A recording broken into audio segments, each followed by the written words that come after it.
શહેરના ગરશાળા નજીકથી વિદેશી દારૂના જથ્થા સાથે એક કાર ઝડપી પાડતી પોલીસ।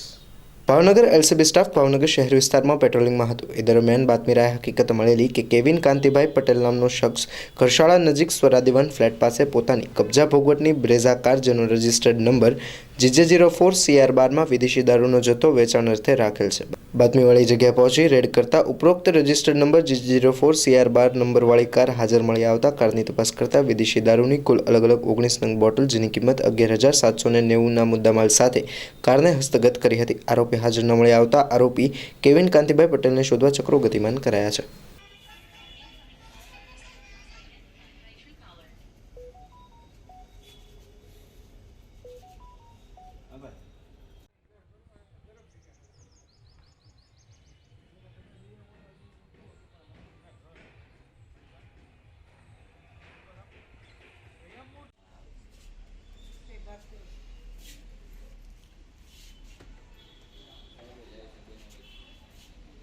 Yang lebih jadi